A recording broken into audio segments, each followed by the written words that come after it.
গোসল ফরজ অবস্থায় গোসল না করে কি সাহারি খাওয়া যাবে? রোজা রাখা অবস্থায় স্বপ্নদোষ বা কামভাবের জন্য মজি বের হলে কিংবা বীর্যপাত হলে কি রোজার কোনো ক্ষতি হয়? রমাদান মাসে মহিলারা রান্না করার সময় কি লবণ চেক করতে পারবেন? রোজা রাখা অবস্থায় কি হিজামা করা যাবে? রমজানে ওমরা করার বিশেষ কোনো ফজিলত আছে কিনা? ওমরা করার কি নির্দিষ্ট কোনো সময় আছে?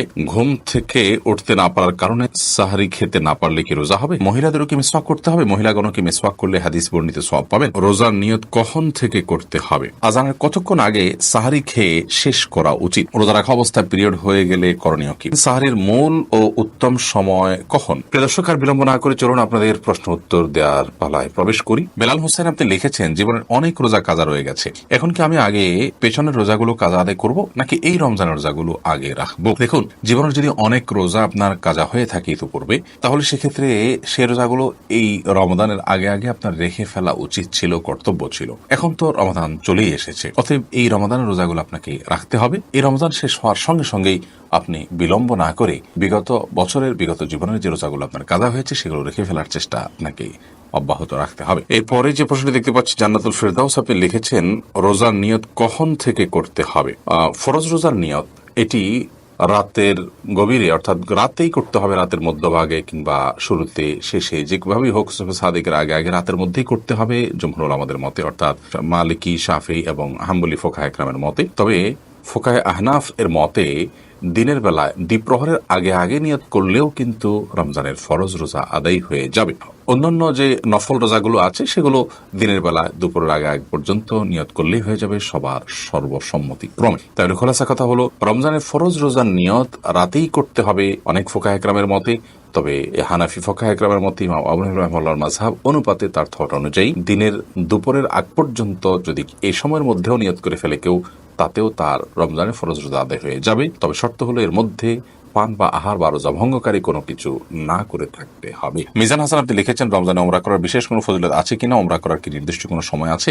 রমজানে ওমরা করার ফজিলত রয়েছে। নবী করিম সাল্লাল্লাহু আলাইহি ওয়াসাল্লাম থেকে হাদিস বর্ণিত হয়েছে, উমরাতুন ফি রমাদান তা'দিলু হাজ্জাতাম মাই, অর্থাৎ রমাদান মাসে কেউ যদি ওমরা করে তাহলে তার মর্যাদা হলো সে আমার সাথে হজের যে সওয়াব নবী করিম সাল্লাল্লাহু আলাইহি ওয়াসাল্লাম বলছেন তার সাথে হজ করলে যে সওয়াব হতো সেরকম সওয়াবের ভাগীদার হবেন রমাদান মাসে কি ওমরা করলে। তবে এই ওমরার কোনো নির্দিষ্ট সময়সীমা নেই। রমাদানের প্রথম দিন থেকে নিয়ে একেবারে শেষ দিন পর্যন্ত যে কোনো সময় ওমরা করলে ইনশাআল্লাহ বিইذনিল্লাহ এই সওয়াবের ভাগীদার হওয়া যাবে। এরপর প্রশ্ন করেছেন রূপা খানম আপনি লিখেছেন, মহিলাদেরও কি মিসওয়াক করতে হবে? মহিলাগণ কি মিসওয়াক করলে হাদিস বর্ণিত সওয়াব পাবেন?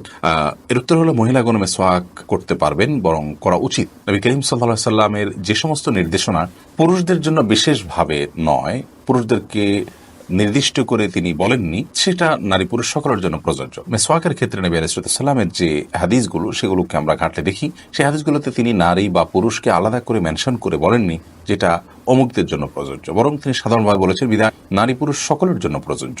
তাছাড়া মিসওয়াকের যে উপকারিতা সেটা পুরুষদের উপর যেরকম বর্তায় নারীদের উপর একইভাবে বর্তায়, বিধায় তারাও অধিক পরিমাণে মিসওয়াক করবেন। মিসওয়াকের যে জায়গাগুলো আছে সেগুলোতে মিসওয়াক অধিক পরিমাণে করবেন। মিসওয়াক বিষয়ে আমাদের একটা ভিডিও বক্তব্য আছে, কোন কোন জায়গায় মিসওয়াক করতে হবে, 7টি জায়গায় মিসওয়াক করার কথা বিভিন্ন হাদিস থেকে আমরা জানতে পারি, সেগুলোকে আমরা একত্র করে দিয়েছি।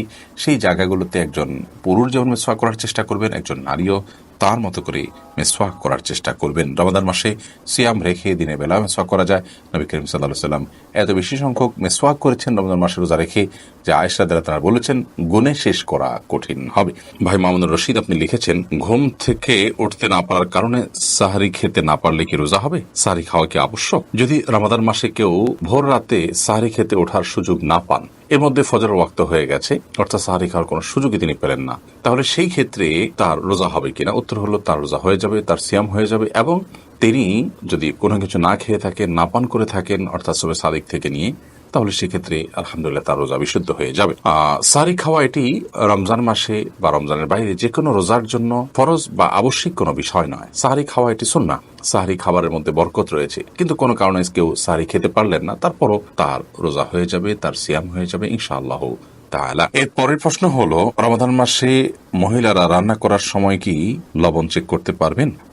আমাদের মা বোনরা রমাদান মাসে রান্না করতে গিয়ে বা যে কোনো পুরুষও রান্না করতে গিয়ে যদি তরকারির লবণ চেক করতে হয়, স্বাদ চেক করতে হয়, তাহলে সেক্ষেত্রে সেটি তার জন্য জায়েজ হবে যদি এই চেকটা হয় জিহ্বা দিয়ে এবং চেক করে সাথে সাথে আবার থুতুর মাধ্যমে তিনি সেটাকে পরিষ্কার করে ফেলে দেন, অর্থাৎ গলাধকরণ না গেলেন, তাহলে সেক্ষেত্রে সেটি জায়েজ হবে। যদিও এটা অ্যাভয়েড করতে পারলে সেটা বেটার এবং উত্তম।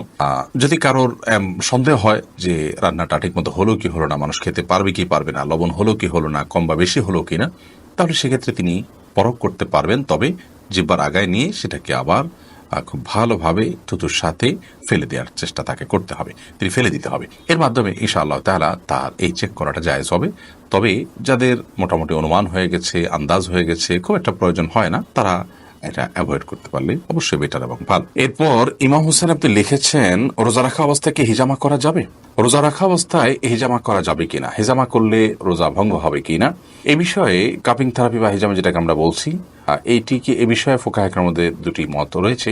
বেশিরভাগ ফোকাহে কেরামের মতেই হিজামা করলে রোজা ভঙ্গ হবে না, কারণ আবু সাঈদ খুদরী রাদিয়াল্লাহু তাআলা বর্ণিত সেই প্রসিদ্ধ হাদিসটি থেকে আমরা জানতে পারি নবী করিম সাল্লাল্লাহু আলাইহি ওয়াসাল্লাম রোজা রাখা অবস্থায়, সিয়ামরত অবস্থায় তিনি হিজামা গ্রহণ করেছেন, অতএব এটি রোজা ভঙ্গ করবে না।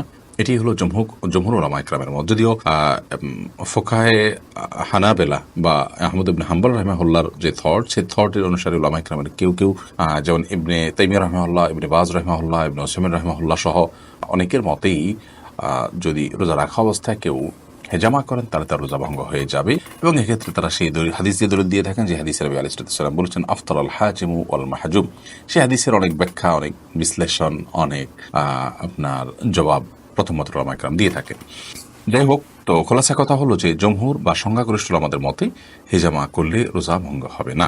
এরপরে প্রশ্ন করেছেন শাহেদ আলী, আপনি লিখেছেন, রোজা রাখা অবস্থায় স্বপ্নদোষ বা কামভাবের জন্য মজি বের হলে কিংবা বীর্যপাত হলে কি রোজার কোনো ক্ষতি হয়? রোজার মধ্যে কামভাবের কারণে যদি কারোর মজি বের হয়, যেটাকে আঠালো কিছুটা আঠালো পানির মতো যে পদার্থ যদি বের হয়, তাহলে সেক্ষেত্রে তার ফলশ্রুতিতে রোজা ভঙ্গ হবে না। বীর্যপাত যদি হয় এবং সে বীর্যপাত যদি হয় উত্তেজনার সাথে, তাহলে সেক্ষেত্রে সেটি রোজা ভঙ্গের কারণ হবে, সেটি হস্তমৈথুনের মাধ্যমে হোক বা অন্য কোনো কামভাবের কারণে, কোনো যৌন বিষয়ক চিন্তা ভাবনার কারণে বা এ জাতীয় কোনো আচরণের কারণে যদি আপনার কামভাবের সাথে, উত্তেজনার সাথে যদি বীর্যপাত হয়, তাহলে তার ফলে রোজা ভঙ্গ হবে। আর যদি কারোর অসুস্থতার কারণে বীর্যপাত হয়, শারীরিক কোনো দুর্বলতার কারণে অথবা স্বপ্নদোষের কারণে, তাহলে তার কারণে রোজা ভঙ্গ হবে না। তবে মজি যেটা কিছুটা আঠালো পানির মতো, সেটি বের হওয়ার ফলে, যেটা বীর্য নয়, শুভ্র সাদা নয়, সেটি বের হওয়ার ফলে রোজা ভঙ্গ হবে না। তবে সেটি বের হলে অজু ভঙ্গ হবে। তবে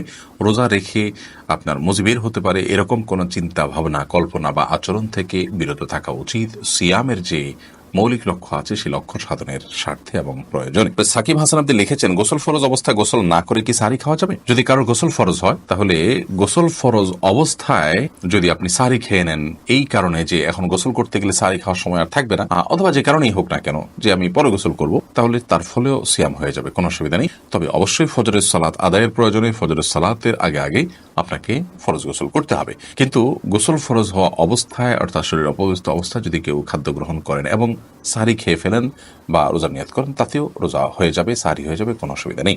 যদিও গোসল করে তারপরে খেতে পারলে সেটা উত্তম, তা বলাই বাহুল্য। তানজিনা আপনি লিখেছেন, রোজা রাখা অবস্থায় পিরিয়ড হয়ে গেলে করণীয় কি? পিরিয়ড যদি হয়ে যায়, তাহলে ওই দিনের যে সিয়ামটা আছে, ওই সিয়ামটা আপনাকে পরবর্তীতে রমজানের পর রেখে দিতে হবে। আর পিরিয়ড হয়ে গেছে, এখন আপনি অন্য রোজাদার সামনে আপনি খাদ্য গ্রহণ ইত্যাদি থেকে বঞ্চিত থাকবেন এবং ওইভাবে পার করবেন। মাজেদ মুন্সি আপনি লিখেছেন, সাহরির মূল ও উত্তম সময় কখন? আজানের কতক্ষণ আগে সাহরি খেয়ে শেষ করা উচিত?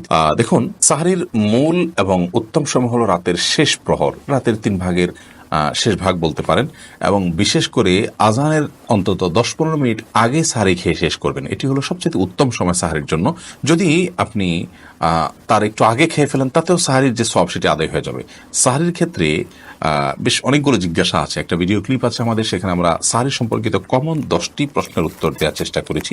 সেই ভিডিওটি দেখে নিলে আশা করি এই বিষয়ে সমস্ত জিজ্ঞাসাগুলো আপনার সমাধান পেয়ে যাবেন। তবে মৌলিকভাবে এটুকু বলে রাখি যে রাতে আপনি ঘুম থেকে ওঠার পর দুপুর রাত থেকে, অর্থাৎ মাঝরাত থেকে নিয়ে ভোর রাতে একটা ফজর আজানের আগ পর্যন্ত, সবে সাদেকের আগ পর্যন্ত যে কোনো সময় আপনি খেলেই সেটা সাহরি হিসাবে বিবেচিত হবে, বিশেষ করে ভোর রাতের শেষ প্রহরে 1/3 ভিতরে শেষ অংশে। আর একেবারে শেষের দিকে খাওয়াটা হলো উত্তম সওয়াবের কাজ, সুন্নাহ, বিশেষভাবে ফজিলতপূর্ণ। তবে একেবারে শেষের দিকের মানে এই নয় যে আজান হচ্ছে ভাব ঠিক সেই মুহূর্তে আপনি খেলেন, অর্থাৎ সুবহে সাদিকের ঠিক সঙ্গে সঙ্গে বা ওই টাইমের কাছাকাছি সময়ে আপনি খেলেন, এটি কিন্তু উত্তম নয়। বরং নবী করিম সাল্লাল্লাহু আলাইহি ওয়াসাল্লাম সারি খেয়ে শেষ করার পর সম্ভবত 100টি আয়াত তিলাওয়াত করার মতো সময় তার হাতে থাকতো। সে বিষয়টি আমাদের মাথায় থাকা উচিত।